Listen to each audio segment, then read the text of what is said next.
What's up guys, Erasable Crab here, welcome back to another Battles 2 video. Today, we're going to be seeing if I can win with the original meta, the Season 1 meta, Ninja, Dartling Sniper, or Dartling Ninja Sniper is the way I like to say it. We're going to be doing this in the Play with Fire game mode, just because I think it's going to be a little bit easier doing it that way. So hopefully we can get a win. I've tried to record this video 2 other times, so I have plenty of practice with this strategy. Gonna skip that map right off the bat. We're gonna be using Gwendolyn since she's kind of like an original hero. I don't use her too often.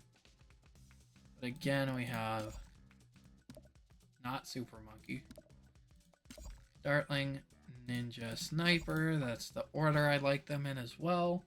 Alright. Ready to fly.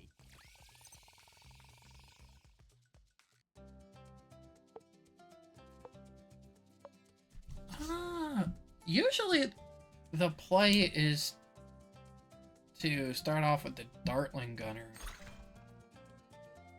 I feel like the Ninja's gonna be better for this map specifically. We're gonna space eco here for now.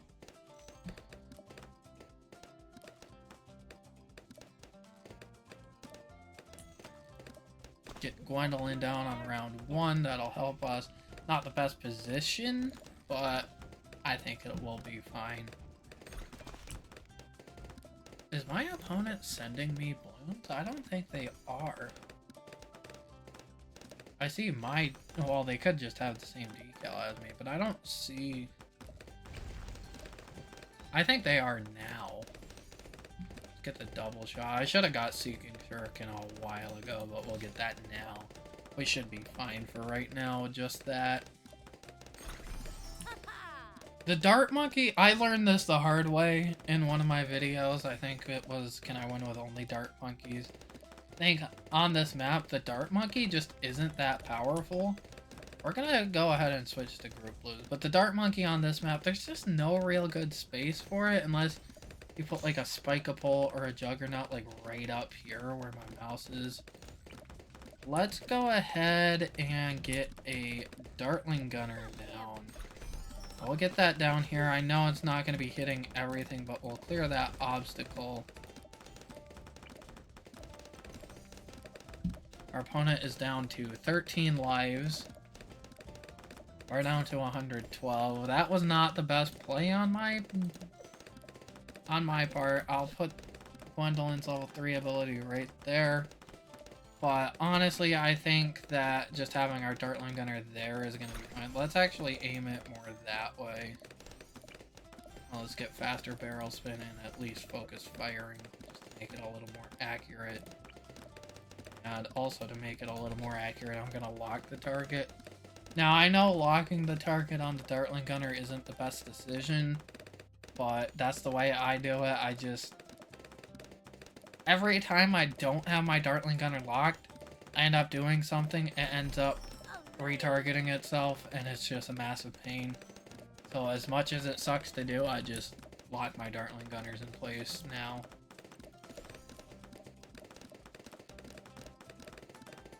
We're making good progress on our eco. We're a little slower. You're farming? I mean, there's nothing wrong with that, but I feel like if you wanted to efficiently farm, you should have gotten your farm down a while ago. What do I know? I don't really use farms. I think even if you're going to rely on farms, you should still have eco to back you up. Let's get a Bloom Jitsu Ninja. And we'll go back to ecoing with Group Blues. Slow down our eco a little bit. Let's get Caltrops right now. I think we're doing fine. Now, again, I have to remember this is Play with Fire, so if our opponent doesn't want to rush us, we can always rush ourselves because everything we send to them comes back at us. But I think this is a perfect place for this strategy because it's kind of like a budget bonanza. You know, you get double income from all your balloon sends, but you don't get that round 100 cap. They'll cap at round 40, round 50 if you're tied in lives.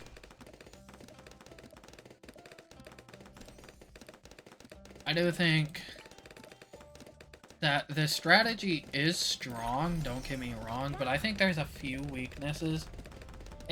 Ceramic balloons, especially the hyperdense ones, are very tough to deal with, especially with the dartling gunner.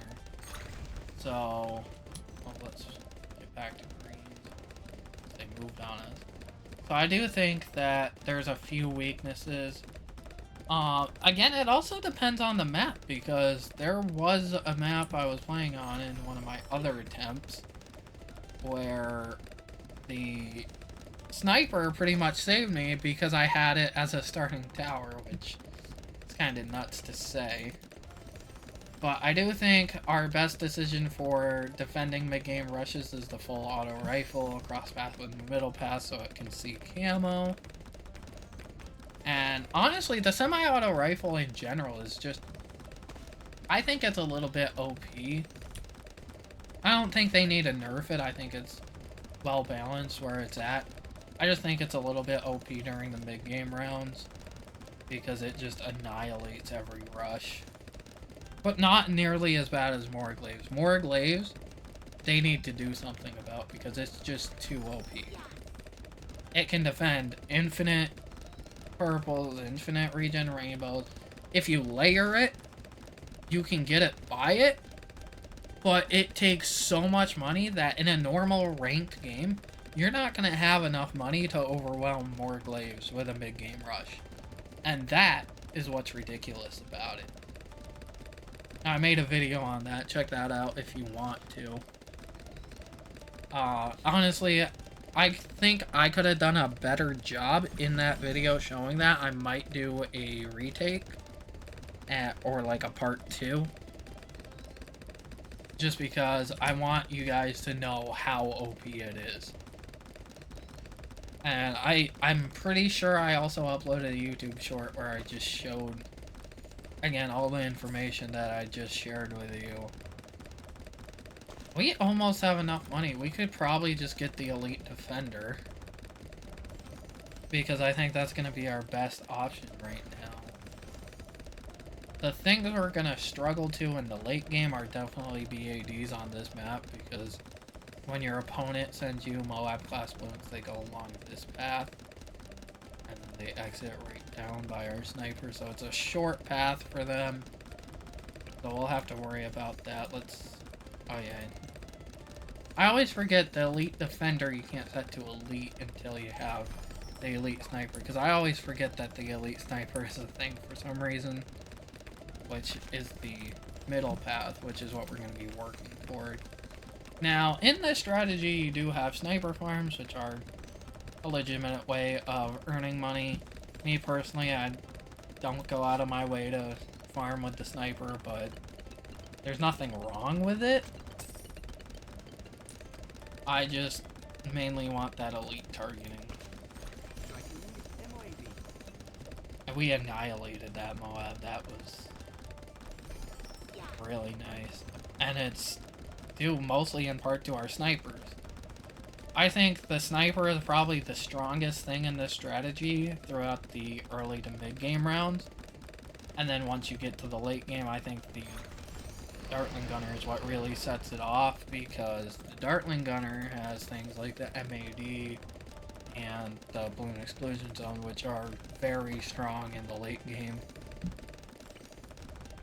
Let's get a main Moab, set that to strong, get a supply drop, and just so I don't have to worry about it, I'm gonna get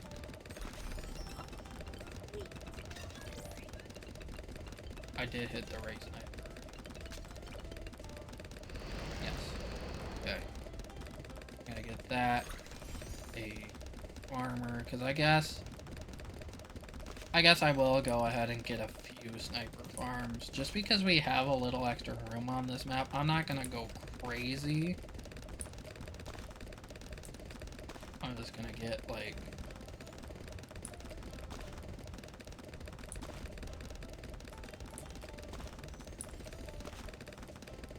How about that?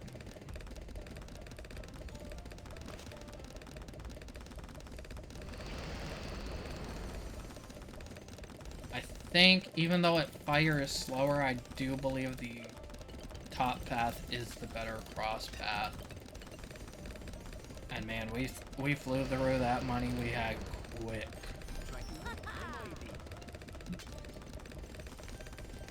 I really do like how versatile the sniper is. It deals a lot of damage. It makes you a lot of money.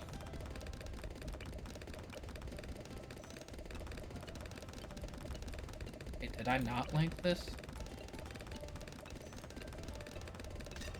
The right sniper, it should be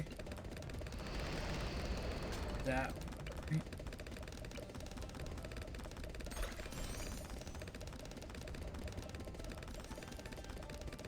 Oh no, it's that one up there. I didn't have the 5th tier when I did that. Well, that makes sense. But anyways, guys, I tried to record this video twice, and it just went horribly, horribly wrong. So I took a break and I came back to it. Let's start ecoing with purples. We have almost, well, we have 8,000 eco. I was gonna say we have almost 10,000, but we're really not that close. We can at least get the cripple Moab, our next income boost, which will be nice. And since we have the elite sniper, we can go ahead and set our elite defender to elite. Cripple Moab, I think, is going to be better for us on elite versus strong. But man, you just make a ton of money. I think what's going to be smart for us is going to be having our Ray of Doom, I think, more towards the middle of the map. Actually, that's a dumb play. Don't even listen to what I'm saying. We're just gonna have it back here. But we are gonna lock it in place.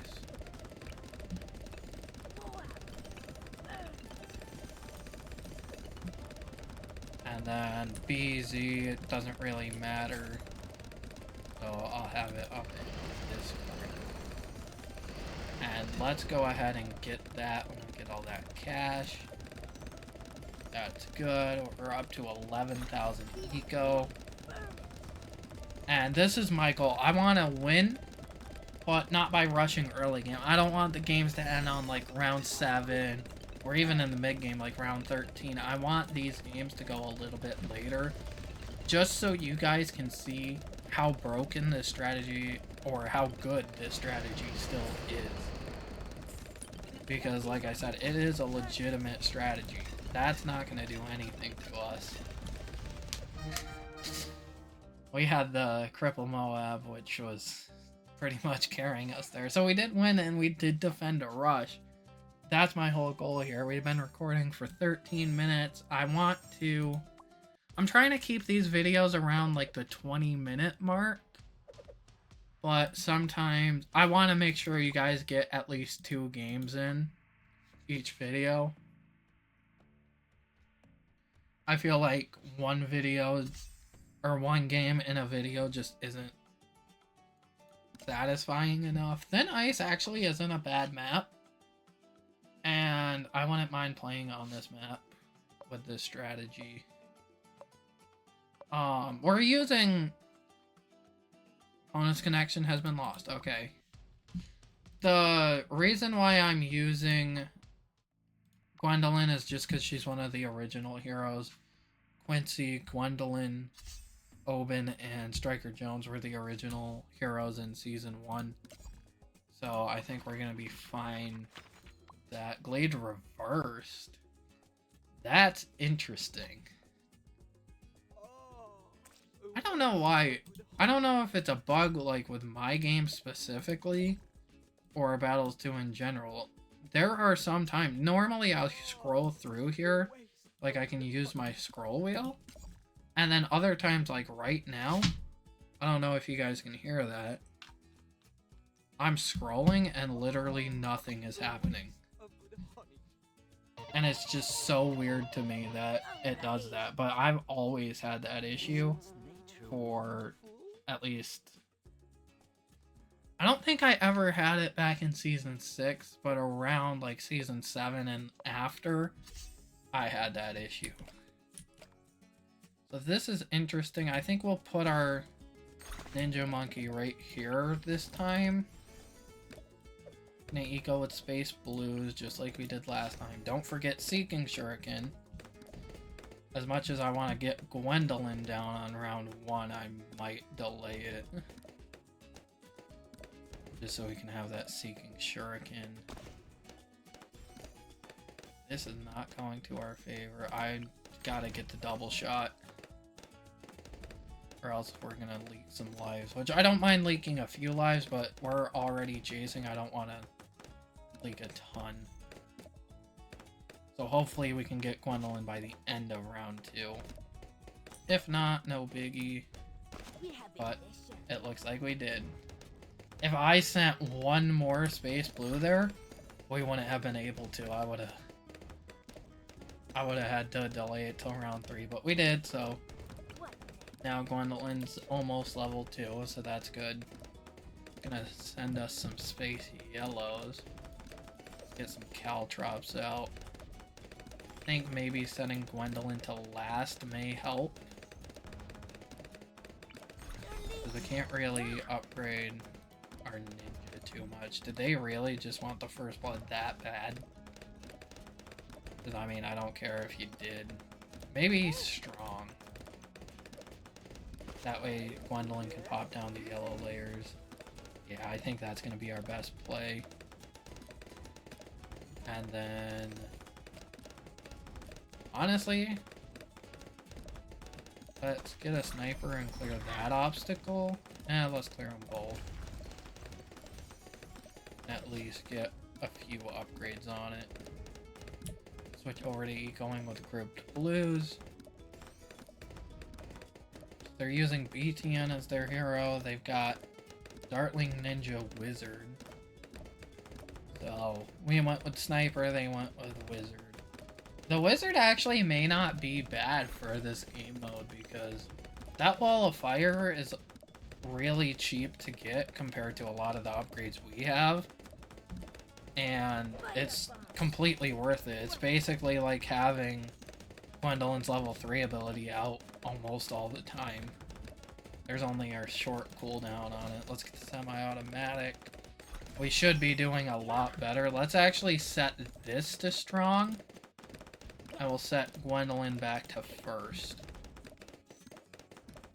Yeah, and now that it's just annihilating everything, we'll set that back to first. I think we'll be okay doing it that way. Start ecoing with grouped greens. And then once we get that full auto rifle, honestly, that sells for 1,300. We might just end up getting that full auto rifle. We might just sell... actually, yeah, let's do it. Let's sell that and get the full auto rifle. Because like I said, it's just that OP. And I think with just that and Gwendolyn, we can defend all of the stuff we're getting.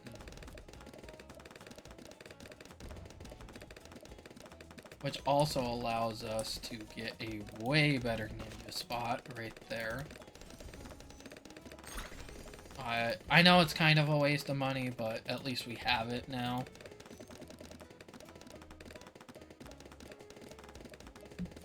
And we'll make enough money back where it's not going to be that big of a deal.